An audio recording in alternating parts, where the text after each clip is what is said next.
So I'm really excited to answer these questions today. I actually want to preview a little bit what we're going to cover. We had questions about what to assign a virtual assistant, how to even know what to assign first in a studio, how to balance social media time,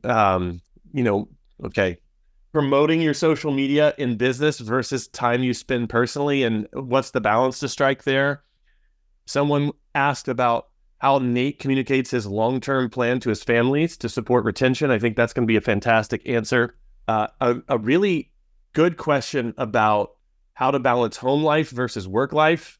When you're a business owner, how do you make time for family and personal things? And I think not only do I feel passionate about a response there and maybe have some things to contribute, we might even have folks in the audience or the live audience here contributing in that way. So that's just a little bit of a taste of what we're going to start with. I actually want to start with that social media question.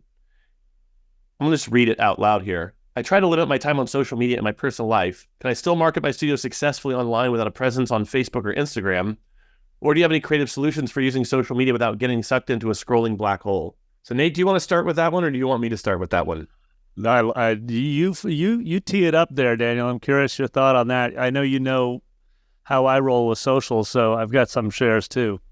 Okay. So what's interesting is that the day that we are recording this live podcast is actually the day we released episode 113 with Lauren Kelly. And actually, she and I talked for a long, long time about how to grow your social media and even what that means. But I will just say personally that I am not a heavy social media user. I tend to flock more towards YouTube because I like watching and learning. And I think YouTube is a good platform for learning, but it's not really a social media platform. I have a personal Instagram. I've got a personal Facebook. I will sometimes go a week without checking either. However, at the same time, when I had a studio, I was a heavier social media user.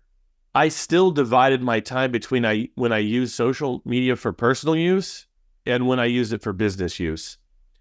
And essentially, I curated my social media so I got the experience I wanted. And in some cases, I had two separate logins, two separate accounts for those things, for personal and for business. So I kept them separated and curated my feeds so that they were minimally distracting. That's one tip. So, potentially separate logins, being very careful about what you follow. If you're not a heavy social media user and you're begrudgingly using it, it is worth it to use social media for business use.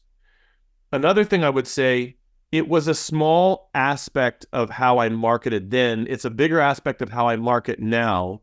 I have outsourced a lot of stuff that we do on business social media to an assistant. So I'm on social media even less. It's really only when I need to personally interact. So a lot of times when I comment on, someone comments and I comment back, or I'm going out and looking at what's going on in, various social media channels in our industry, it is actually me commenting. I set aside times to actually do that. It's planned into my week.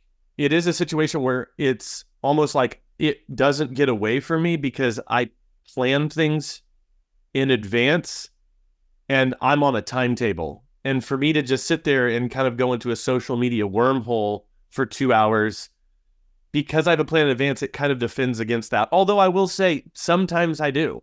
I had a dorky little bit of time between when I finished lunch and when we started this live podcast, and I got on Twitter and was just looking at various accounts from people in our industry, made a comment to Eric Branner over at Fonz.com, different things. And, we're not all immune, but I think my social media use is very curtailed just because of the discipline I put around it. The other part of the question, and I'm going to kick it over to you, Nate. Can I still market my studio successfully online without a presence on Facebook or Instagram? I would say you could. I don't know why in 2024 someone would want to do that. The only way I would say that, you don't have to do that is if you're already getting the number of leads that you want.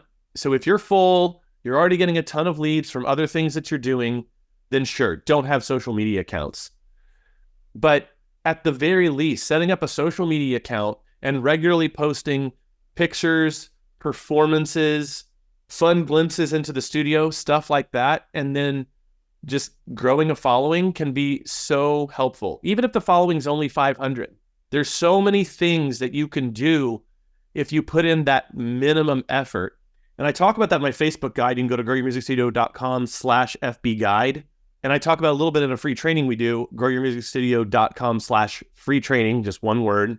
And I talk about how to use social media in such a way that it promotes growth, it promotes social proof, it contributes to people who are in your studio currently valuing you more. All of that I cover in those two resources. They're both free. I don't really think social media is an option at this point. I really think everyone should have it. If not, someone else who is taking it seriously, perhaps even someone who doesn't like social media just as much as you don't like it, but realizes what a powerful tool it is. They're building a social following. They're building a local presence with social media. They're eventually going to beat you. And it's fundamentally a competitive game. And if you're not participating, you're getting behind. So those are my thoughts. Nate? Daniel, I think I'm gonna work backwards and take the last thought you had. It's a little bit like not having a sign at this point. Like, you don't put a shingle out in front of your studio. Brooklyn Music Factory just opened up a new space. Daniel and I were hanging out at it all weekend, this past weekend. And one of the most valuable pieces of the space, and what we're literally paying for, is a street-level commercial presence with signage. Like, to the point where we had too many signs. Like, our architect came and visited the other day. I didn't tell you this, Daniel, but he was like, Nate, can you take a couple of the decals down off the window? Because it's a little extreme right now, and you kind of look like a deli on the corner, the ones with, like where they've just put pictures of food everywhere. I was like, okay, I dig it. So I totally am with you, Daniel. And I think the second piece that you sort of threw in there that's so important is that it just 100% does not need to be you. One of my best friends, he and his wife run this amazing Pilates studio, like 8 blocks from me here. And they've been in business 27 years, and their social media has always just basically sucked, right? They've never really done it. But now their daughter is like 24 or 5, and they just hired her to manage the Instagram, right? Just because they know, as Daniel put it, that it's not really an option. It's not optional anymore. And so does it have to be like a perfect social media presence? It totally does not.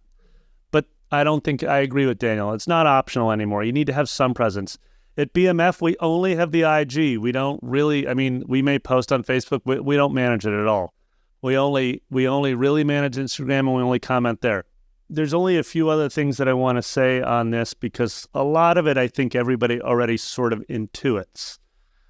The first is you really have to, as a sound business owner, doesn't matter if you're a single teacher studio, doesn't matter if you're a multi-teacher school like BMF, one of the habits that you're going to develop, speaking to Daniel, your comment about how you compartmentalize time, like Daniel is a hella better at this than me.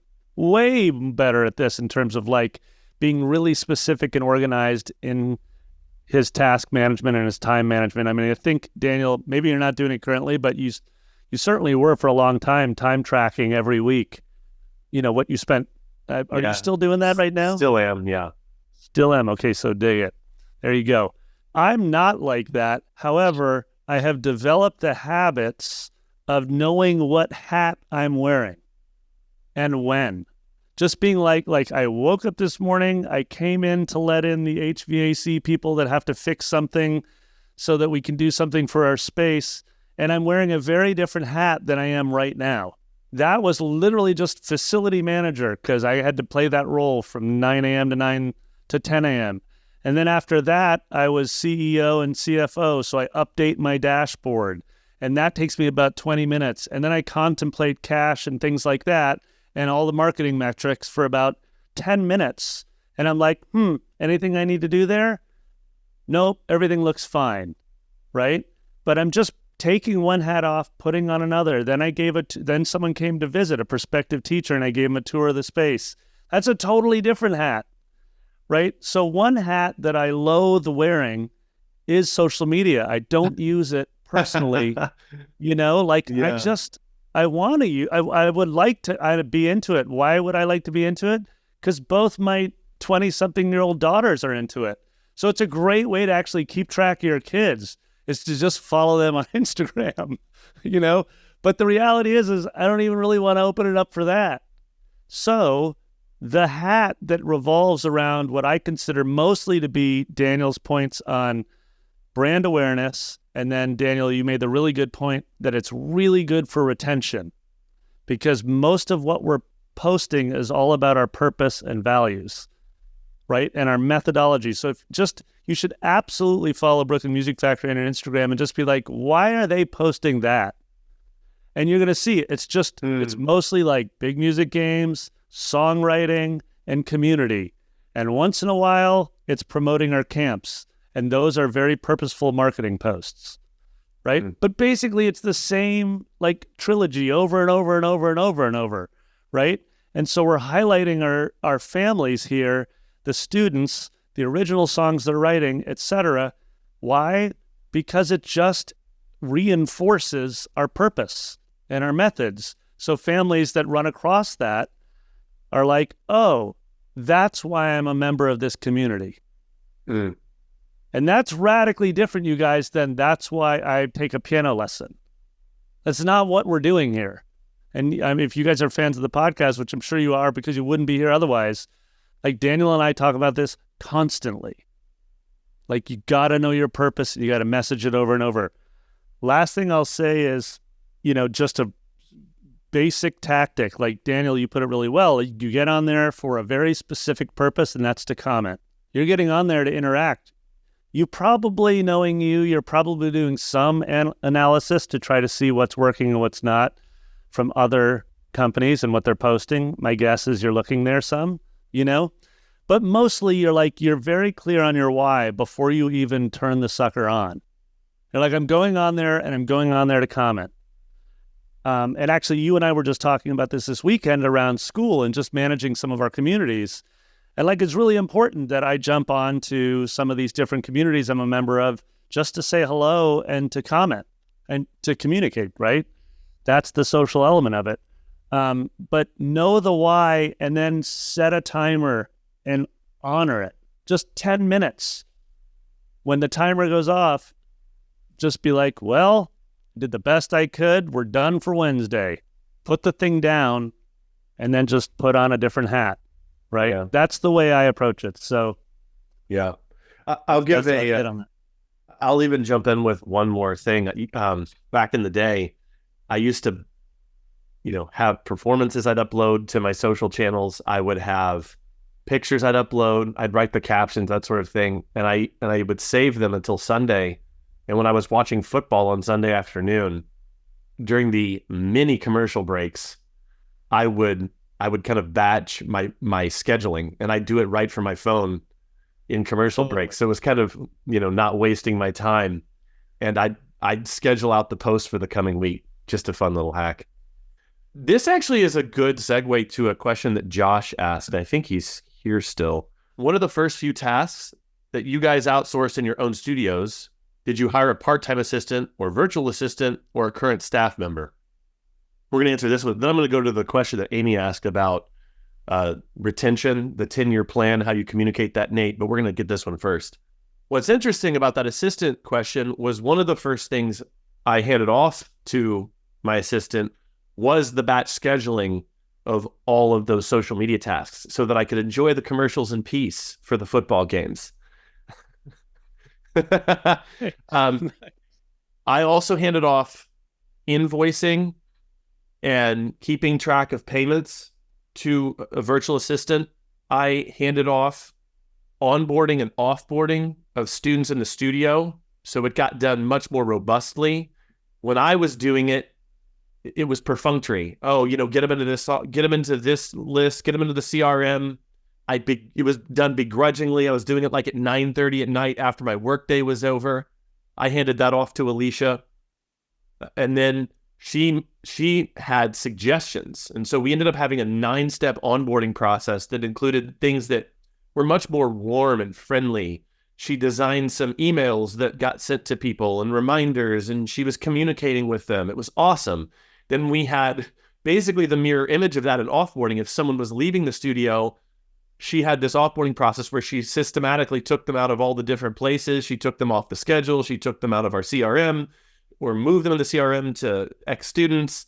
She gently reminded people to fill out the exit survey, and she would hound them about that, again, politely. Whereas if it were me, it was just another thing that was a task at the end of my week, and a lot of times I'd skip it so I wouldn't get exit interview data from people. Just a lot of things that she did. And I think the underlying principle of all this is that she did things that I didn't need to be doing. And then because I hired someone really good, she actually expanded on what I was doing and made all the things that I handed off to her better. She made them better. She had suggestions. We were having weekly meetings that first 6 months that she was working for me, where as she got more familiar with the ethos of my studio, as she got more familiar with my working and communication style, as she got more familiar with what my values were, she started making creative suggestions where it was a blend of her operational talent and skill, what she was learning about how I wanted the business to run. And so she came up with things that were specific to my studio. If she'd been working with someone else, she may not have been making those suggestions. And that's just the mark of a good VA or a good executive assistant. They begin to learn you. They begin to learn how you think. And she asked great questions in meetings. She was part-time and she was virtual. She lived, I never met her in person, actually. Now, there's people I've hired since that time that I have met in person or worked with in person. Kind of my right hand right now is a young gal named Bethany. She'll end up doing a lot of work to get this podcast out. She and I work in person 3 to 5 times a month. She actually came to New York to work with Nate, Alyssa, and myself over this past weekend. Over the past year, she's become invaluable, and that is part of the fact that she's just a really quality person. The other part of that is that I have put an increasingly larger amount of time into actually taking time to meet with her, answer questions, help to cast the vision of what it is that we're doing around here, so that she just does things now, and she kind of understands why we're doing what we're doing and can make higher level decisions. So that's kind of my answer to that. I think if a studio has mastered their marketing, they're at capacity or near capacity, I think every studio should have a part-time VA to take care of those 5 hours of admin tasks that you inevitably have to do each week. By the time Alicia stopped working for me, she was actually planning my recitals. She was doing a lot of work. She was communicating with parents, sending them reminders. We had systems for all this. Every time we did a recital, she had this checklist of things that she had to do. So it's like 26 weeks before recital, do this. 20 weeks before recital, do this. 18 weeks before recital, do this. 14 weeks. And she would go in and build this project based on the recital date and put the due dates in for herself and for me. And our recitals ran so smoothly. A lot of times I'd just show up on the day and everything was done. It was just awesome. That happened after she'd been with me for a while and we'd really established a lot of baseline systems. But I would just say that if your studio's at this place where you're at capacity or near it, you've kind of mastered your lead flow, then take a couple $100 a month or even more and dedicate it towards getting all this stuff off your plate. And then, if you so choose, take maybe a couple hours of the time that you save. So maybe this person saves you 10 to 20 hours a month. Maybe take 4 hours a month and put it into more teaching to kind of for an equilibrium. If you want an equilibrium in income, yeah, it's basically trading time because especially if you're teaching group lessons, you can certainly afford to teach a group lesson for add 1 group per month. So that's 4 hours of additional teaching time per month, but then hand off 20 hours of admin tasks that you would have otherwise had to do, including social media, including onboarding, offboarding, admin tasks, ordering books for you, ordering materials and supplies, communicating with parents with low-level communication, all this stuff that just nags at you. Do that. It was great. By the time I finished teaching, I basically was only teaching because Alicia was handling everything else. And she built basically a systems manual for my studio so that when she left, I actually had another gal come in named Kirsten, and she picked up right where Alicia left off. And there was even a little bit of overlap time between them so that Alicia actually, even though there was a systems manual, Alicia was available for Kirsten to ask questions so that when Alicia left, it was a perfectly smooth transition. Everybody should be doing this. Yeah. I'm gonna pick up where you left off with that when you said, and all that stuff, Daniel, all that stuff. Probably a lot of our listeners are like, man, I have a list that's not even complete of all that stuff. So let me give you a tip on how to even get started. Number one, make your not to-do list. Josh and I talked through this before. Just make what is the stuff that, as Daniel put it, you resent. Yeah. Right? And it's sort of like your journal. Like, nobody's reading it. Don't worry about it. You can be as candid as you need to be with yourself. Like, I'm not showing anybody else my not to-do list unless it's like a, coaching client or somewhere where I'm like, take a look at my Evernote, right? But I'm not really showing anyone this. And then from your not to-do list, I sort of think about it this way. I frame it like this, Daniel. I go, first of all, I do cash. The question was, what was the first thing you outsourced? The first thing I outsourced was billing. Why? Because cash is the fuel of your business, period. Like, if you run out of cash, you're screwed. There's a reason why cash is king, is what they say. You need fuel, right? And fuel is cash and time and creativity. Those are your three fuels. So you need to make sure you have all three of them. When Daniel says by the time he got done teaching, all he did was teach, that's because he was conserving fuel. It's creative energy. It's the ability to show up to his students, right? If you are doing everything, you're running out of that fuel, basically. If you're teaching a 5-day week, by Wednesday afternoon, you're already low to empty. Thursday, Friday gets budget. Your Friday students, you should move to somebody else because I can already tell you're probably not delivering on promise. So the first thing I do is I assess cash. Is there anything I can outsource that ensures that cash is moving efficiently? So processing billing was one of the very first things we outsourced. Why? Because I'm not detail-oriented. That's not very good for me. It's not like a superpower for Nate to go in and check boxes and make sure that every last invoice is processed and that we've collected on all failed credit cards. Like, don't hire me to do that at your school because I'm not going to help you very much. Okay, so that was one of the very first things. The second thing we outsourced, bookkeeping. Why? Because if you don't have clean books, you can't be strategic about growth.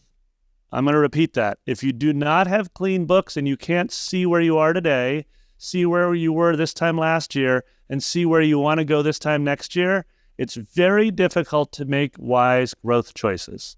Everybody probably knows this already because you probably do it in your personal life where you sort of intuit a few things around your personal finances, and then you wake up a year later and you're like, that credit card debt appears to show me that maybe it wasn't such a great choice to buy that boat. No, I've never bought a boat, but you know what I mean. That's the second thing I outsourced.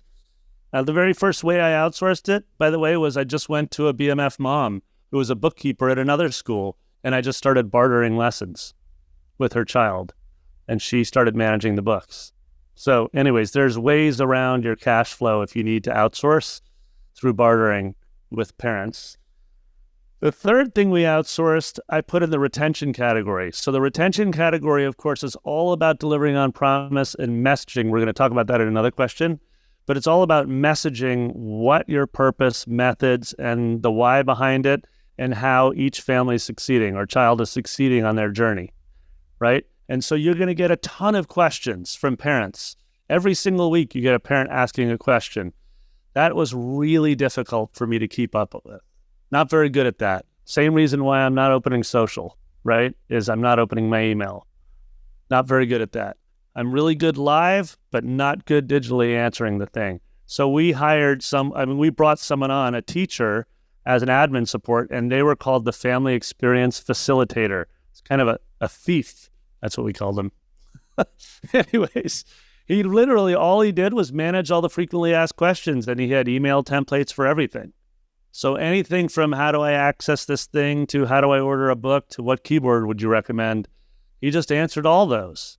And so that was I put that in the retention bucket. It was worth investing in that and delegating that to somebody else with admin support because it would increase our retention. The final thing that we did was I put in sales. So sales generally is the thing that people want to let go last. And I think with good reason, because who else is going to be as good or as passionate about what you do than you, right? I've learned a lot, and I've watched Daniel do sales in all kinds of environments, and he's really, really good at it. And I used to do sales at BMF. I don't anymore, though I do it in the context of open houses or public events. So book Nate for this kind of thing, but don't put Nate on the phone like 9 times a week with new inquiries. Again, same reason I wouldn't be very good at it. But I did it to get BMF started, right? Because same reason you guys are probably doing it. But the first sales that I outsourced was to the product that had gained traction and that didn't need me on the phone with. Such a good advice. That was camp. Yeah, that was camp. For us, camp found its footing in around 2015-ish. So 5 years into our business, sort of the company. And then we brought on someone to handle camp sales. And we never looked back. I've never, ever sold a camp spot since. And so that's the last thing I'd say. If you've got a product in your suite that converts highly and you're confident with it, then that would be a great place to, like Daniel was saying, bring on someone who's already maybe doing 1 or 2 other things that could handle that sales funnel for you. Yeah, 2 thoughts before we transition. One, there was a comment made in the chat, and I just want to address it. And that is, I think one of the reasons why I waited so long to hire just a very, very part-time person was I didn't believe, and this is crazy, I didn't believe that someone would only want to work 5 hours a week. Yeah. I thought, I don't have a full-time job here for someone, so of course no one would want that. I don't know where I acquired that belief. I don't know why I thought that. In my mind, there was just no category for that. Maybe anyone listening, maybe you don't have that. Maybe you're like, of course someone would work part-time or micro-time. Great. You might have another limiting belief. That just was mine. So if you can identify the belief you have that seems to be the biggest sticking point, at least you have something you can work on now, and it would be worthwhile to work through why you think you can't do it. I can't trust this person. Someone wouldn't want to work this little. Why would someone want to work for me? Just who knows? The other thing that I also saw in the comments, start people with just a couple small defined tasks that are very process-based, like the billing, like scheduling the social media posts. Let the person know that they're going to be working micro time, but that you're going to be meeting with them every week. And here's what ended up happening with Alicia. The first month that she worked for me, I think she worked somewhere between 8 to 10 hours for the entire month. 5 months later, she was working 100 hours a month for me. And it just grew because I learned who she was, and I learned what she was capable of. And this thought that I've noticed a lot of student owners have, which is, well, what would they do for me? I actually co-created that with her. And I ended up putting her on other projects that, yes, admittedly, they were outside the scope of my studio because I had this business as well. But even within the studio, I expanded what she was able to do. Like, I could have never imagined her doing my recitals for me. I could never have imagined that. So again, it's one of the classic case of just start small and then build from there. But the problem that I observe with a lot of just people in general is that they wait years and they're thinking about it. They're trying to overcome a problem that they're only working out in their head. And this is me. This was the problem that I had, was that I just waited for years to actually pull the trigger on this. And then when I finally did, just things exploded for me. And it was one of those things where I wish I'd done it earlier. The final thing I'll say about this is that I have a training called Scale Your Studio, where I basically give all the processes that I worked out with Alicia, how I hired her, how we built systems in the studio, the ways that we did that, a listing of all the jobs and the processes associated with them that I did in my small studio. And this training is robust enough that I've even had mid-size and larger studios gather things from it. I have my full 8-step very detailed 8-step hiring process in it. So that's something that people are interested in. Just go to growyourmusicstudio.com/contact. Send me a little message there. Happy to tell you more about it. So Amy asked, I'm wondering how Nate communicates his long-term plan for his students to their families. How does he get them to understand what will happen when they stay enrolled for many years? What kind of things does he do for them that gets them excited to stay? So Nate, I'm going to kick that to you because she specifically asked that of you. You know, you've heard me speak this way numerous times on the podcast. It's like a broken record, right? You're just like, when will Nate stop talking about purpose and values? Probably never this lifetime, but I think the very first thing to remember is that you have one of the hats you wear is visionary messenger.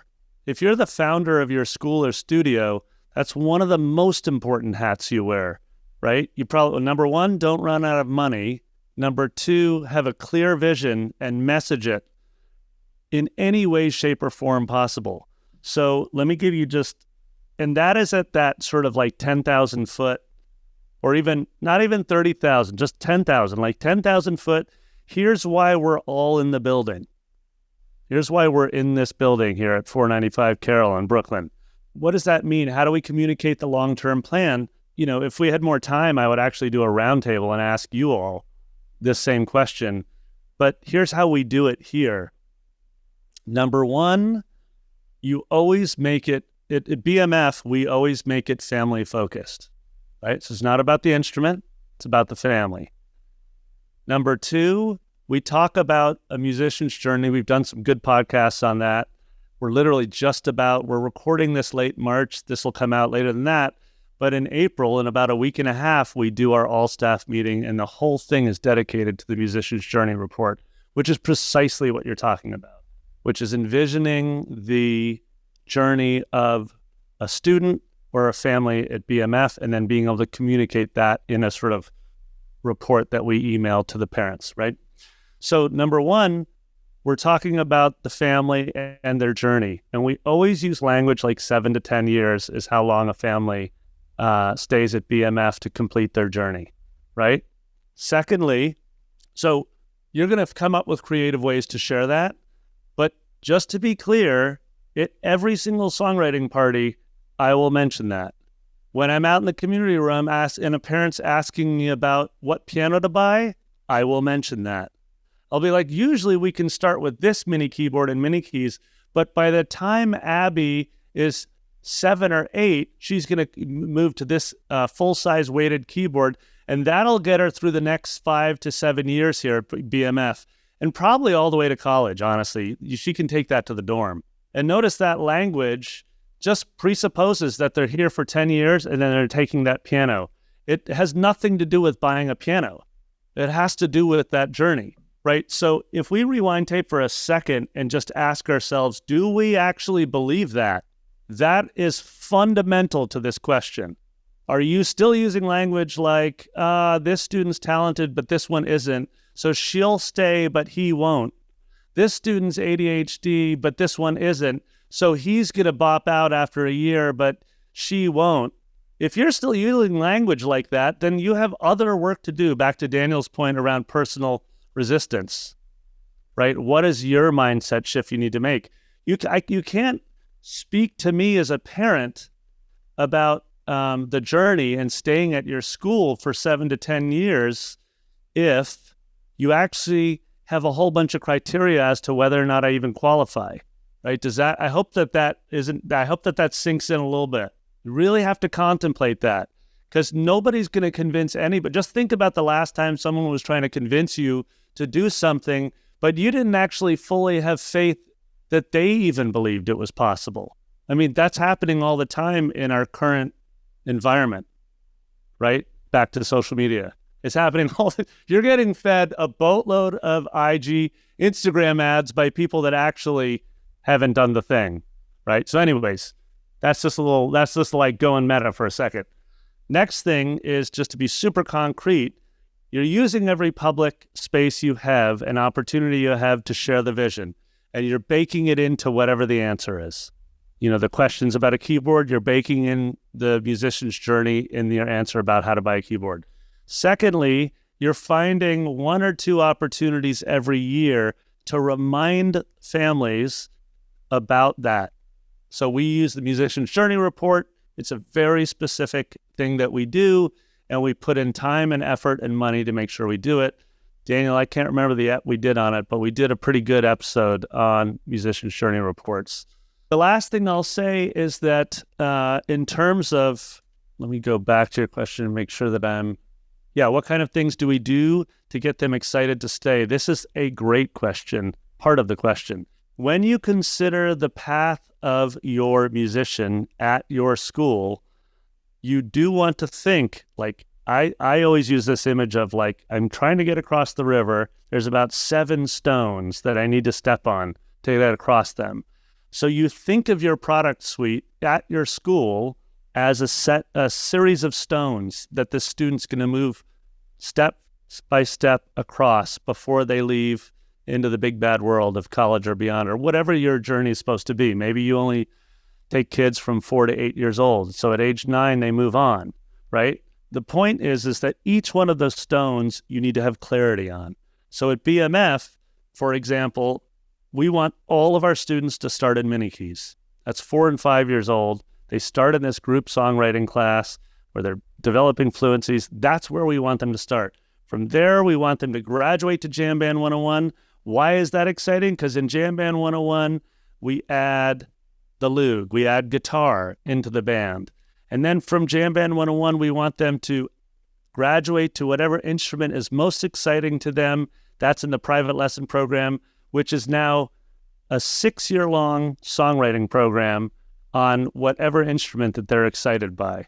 By the way, after they take private lessons for a year or two, the next stone is that they add our advanced band songwriting, our rock, write, and record that goes along with that private lesson. You can't be in rock, write, and record unless you're in a private lesson.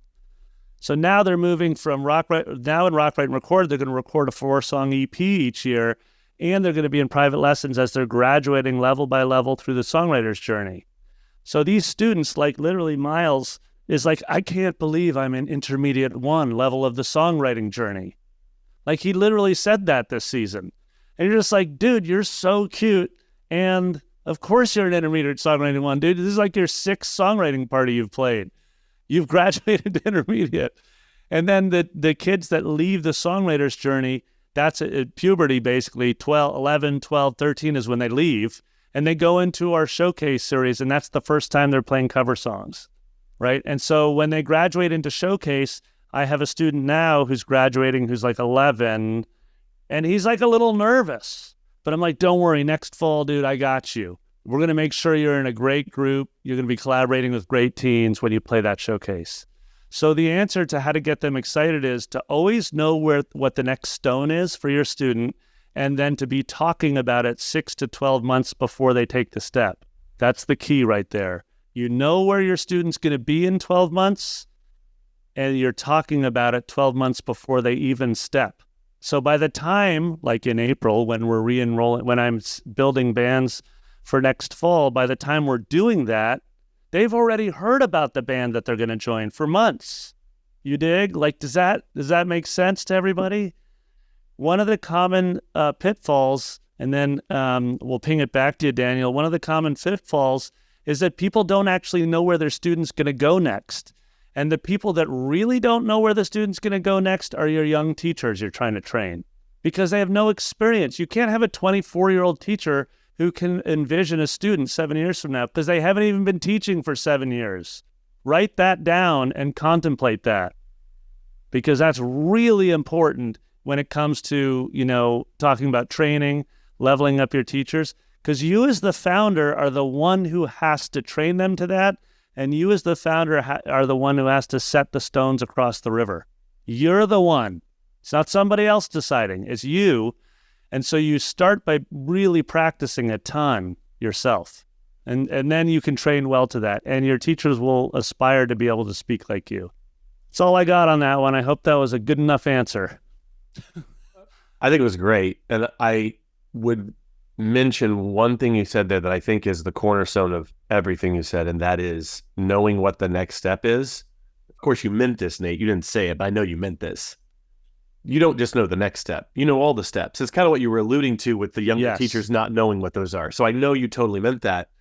What I would say is that obviously Brooklyn Music Factory has a very unique program, and I sometimes wonder if people who've been listening to us for the last 2.5 years associate that 7 to 10 year journey with BMF's program specifically. Right, totally. But what I would say is that if you were not Brooklyn Music Factory, because there's only one in the world, if you're not Brooklyn Music Factory, this does not preclude you from doing something similar.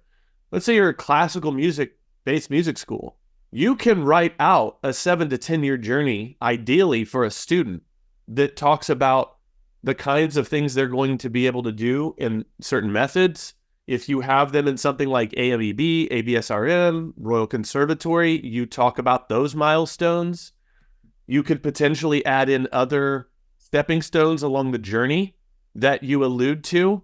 I know of one school that they have their journey painted onto their wall. I love that. Yeah.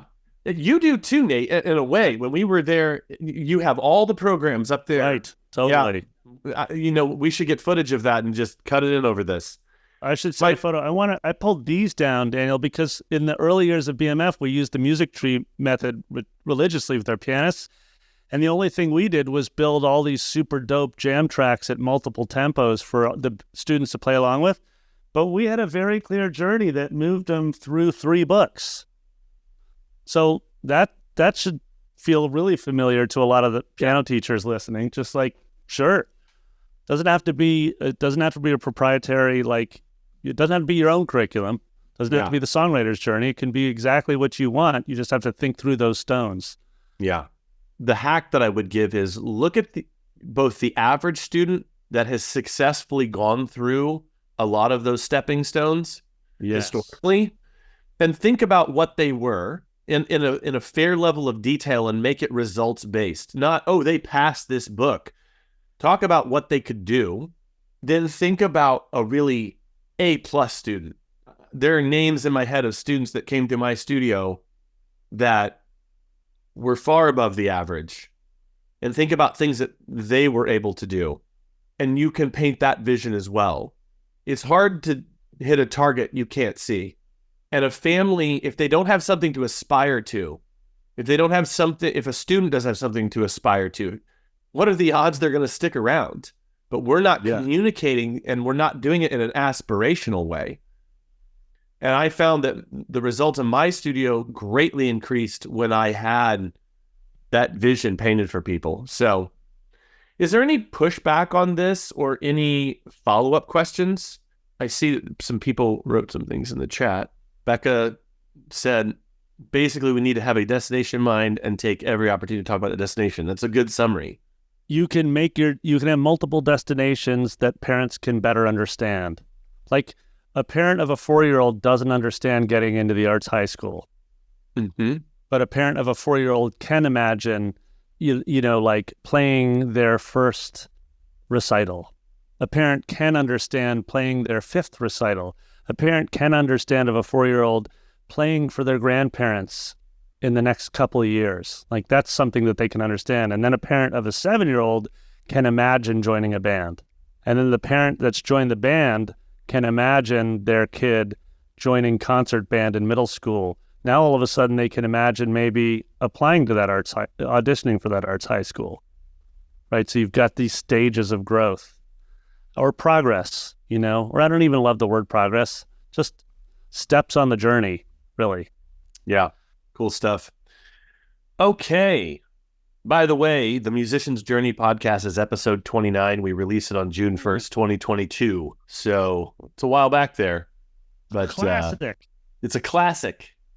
Every episode that we release is an instant classic, Nate. It's a classic. Oh, my goodness. All right. Let's move to another question here. So the question was submitted by Kim, who I've actually known for many years. She's got a studio in outside of Philadelphia. I would love to hear from those with kids how they manage their studios as well as their home responsibilities. I'm a new mom. My husband is on the road a lot, so I am mostly on my own and find it really difficult to carve out the time for the studio like I used to now that I have much more responsibility at home. This is a good one. This is a real one. Very real. And again, this is one where if anyone's bold enough, and you have something to contribute, just put in the chat there. And if you've got a nice idea, a hack, a tip, would love to hear it. Do you want to start this one, Nate, or do you want me to? Let me see. I'm going to share one story and then ping it right back to you to see if I have anything more value.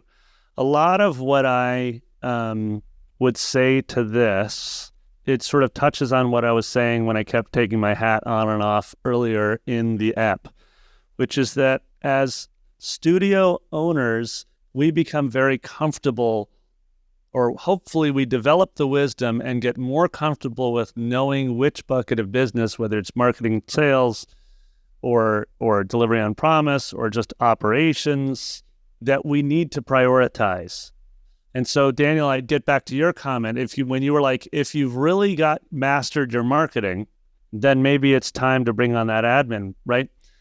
What I would say is, yeah, here we have now a profound responsibility that's entered our life, right? We've got a child that we are now, we're parenting in a way that's just, it's a radically new set of priorities if we're a new parent, right?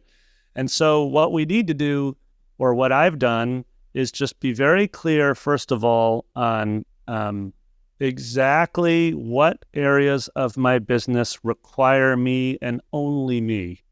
There are areas of the business that are good enough, that don't need Nate, like his quality control to audit.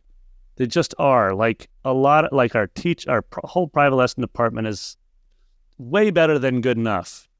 That doesn't need me to go in there and wonder if we're on purpose and message, right? Our camp is way better than good enough. I don't need to do anything there except for to do the budget and make sure they have the money they need to run it, right? So what I would do as a new parent is I would be like, okay, where am I do I have faith in my studio? And what aspects of this studio am I still nervous about? Then what I would do is I would basically be like, okay, I know I'm prioritizing my family. In the case of this, you're mostly single parenting, right? Because your partner's has to travel for work. Okay, dig it. And what I would do is like, knowing I'm prioritizing that and therefore have minimal time to work on those high priority, you're then just looking for your windows of opportunity. And unfortunately, as new parents, our windows of opportunity are nap time and late night. That's the bummer about it, right? We don't have a lot of windows where we absolutely know we can be fully focused on the business. And that's the last thing I'll say. And then actually, I'd love to ping it to you, Josh, because I know you're managing this, and you said you'd like to share what's working for you, which would be beautiful. But I'm going to say this, is that early on, pre-Brooklyn Music Factory, when I was doing a lot of scoring for film and television and writing for Oprah and all this stuff, and my daughters were young, I was always on the playground, like taking work calls and trying to multitask, and it sucked. I'm sure you all have felt this way before, but I wasn't a good dad and I wasn't a good composer for whatever I was working on, because basically both my kids and my business were getting like 50 to 60% of me. Yeah.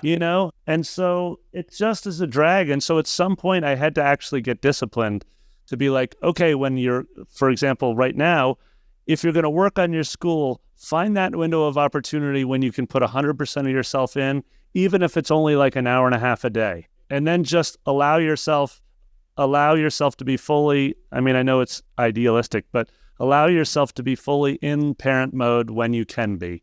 Because the truth is that new lead that came in to convert to your studio, they can wait 24 hours. That's the actual truth on it. Like Daniel, could we ping it to Josh and hear what he wanted to share on that? Yeah, I love it. So yeah, I'll tell you what kind of works for us. Relatively, we're a smaller school. We got like 33, 35 students. And so, but one thing I did earlier on, and this is with the help of some coaching with Nate and stuff, is that we just time blocked every hour that we know we just are not going to give up for family. So the very first thing, I have a blank slate to have on my hour slots. And I said, okay, my wife and I had a heart to heart. She's like, look, we got 3 kids under 5 years old right now. So it's a crazy time in life. And We never hardly sleep, but it's good. And she's like, I really need you home to like help cook supper because she works a 9 to 5. She's in healthcare. She's wore out at the end of the day, making decisions all day. She's like, I just need you home to like cook, help get the kids ready, do the night thing. And I need you here on weekends to be a dad. So I was like, all right, if that's going to be what's the priorities are, then let's rock and roll. So I blocked off my weekends and my nights, which is really hard to do in our industry. And it's possible for some people probably. But I said, and that's one reason we're probably not, it limits growth to a degree too, because you miss out on that. And that kind of came where Mason comes in handy now, because Mason is in a point of life where he just got engaged. They're about to get married this fall, moved to Nashville, do the music thing. But he's available in the evenings now. So now he's teaching the evening classes. He gigs on weekends. So we don't actually teach on the weekends. That's something we could do down the road, but that's just where we're at in our studio journey. But that's the biggest thing, was like just time blocking the time that are non-negotiable, that said, look, no matter what, I'm just gonna either have to miss the lesson or figure something out. But that pushes you to get creative and think of other outlets. Like then, a year and a half ago or whatever it was, I stumbled into Daniel's group training thing. I'm like, all right, well, there's something to this. Now I can actually get my time back and maximize those and actually do something more creative with the little time I do have available. And that's really when they started taking off. And so anyway, yeah, that's kind of what works for us, is time block, don't negotiate on it, and do group stuff and try to get your time back somehow. Love that. I will add onto something that you're saying there, that time blocking. Definitely agree with that. The other thing that I would say was huge for me was that 3 months after my son was born, my wife got a promotion at work. She actually went in while she was on maternity leave to interview for a job in the company she was already in that was a significant jump in responsibility. It was kind of her dream job, significant jump in responsibility, in pay, and in hours. When she came off maternity leave, she had, I think, 1 or 2 weeks at her old position, and then she moved into this new job, and they were like 60-hour work weeks. And I was at home with a 3-month-old, and she was gone from basically 7 o'clock in the morning to 6 o'clock at night. I learned very quickly that the relative lack of structure that I had in my day to do all the business tasks that I needed to get done, that wasn't going to cut it anymore. And I had to get much more regimented and disciplined to get everything done that I wanted to get done. And while that might sound like maybe a good portion of the audience's personal definition of hell, what I found was that it actually was a stress reducer for me, to the point that I looked back at my time before and thought, man, I wasted all this time. I should have been doing some of these more disciplined ways of running my day. Simple things like planning. I've even talked about this in the podcast before. These habits that I have in place, they really started around this time, like right after my son was born. Planning my week in advance, coming up with project and task lists so that if I had a free 15 minutes during the day, I could just go to a predetermined list of things that I had put in order of importance and not waste that 15 minutes. I learned how to use blocks of time to get the most efficiency and productivity out of them. I started getting up earlier before everyone else was awake and getting the really important stuff done then. There was just all kinds of things that I did. And of course, as he got older, the demands on your time as a parent change as children age. And through each phase that he was going through each stage of life that he was going through, these core systems that I had kind of sustained me through them. And while I had to make adjustments in schedule and time and how I did things, those core disciplines that were very, very simple to implement and understand really sustained me through all of them. And I even went through one this past year where we stopped homeschooling him and we enrolled him in a private school. And so completely different schedule now, just night and day difference to what we had been doing before. And once again, all these things that I've had in my life now for a decade plus kind of helped me transition through that very, very smoothly. And while my day looks different now and my calendar looks different and how I portion time and that sort of thing looks different, I'm still getting things done. And the transition was fairly easy because I had these structures in place in life. So I think that's one other way, to handle that. Really appreciate everyone coming out today. Yeah, thank you everyone for making the time and bringing great questions too. Daniel, I'm reminded of before I had children, how busy I thought I was. Yeah. Oh, absolutely. And then the J team and I had our first child, and I was like, oh, to your point, I had no idea what it meant to be efficient with time. Yeah. Because I thought I had all the time in the world. Yeah. I'll add on just one tiny thing, like 30 seconds. The beautiful thing about our industry is I was able to hire an army of babysitters because I knew all these kids that I taught over the years, and there were students of mine where literally I had these two girls who were two sisters, one in middle school, one in early high school. They would have their lesson at the beginning of the day, and then they would go into the back part of my house and just watch my son for the rest of the day until Jessica got home. And Nice. I was personal family friends, so there was a lot of trust there between me and the parents there, where that was cool. But I had a schedule I had set up where a lot of teenage girls in my studio, I would contact their moms, and I would send a monthly schedule out where they could sign up for slots on my babysitting calendar I set up for myself. And the girls would just go in and set up times where they'd come, where they were basically like, in-home helper type thing, so that I could get work done during the day. I love that. Yeah, Or Pearl, after my school. youngest, was a in-home helper for my business partner. Yeah. For Pira. Thank you all. Thanks, Daniel. This was great. I appreciate all the questions. Appreciate everybody in the chat, too, sharing. Let's do it again.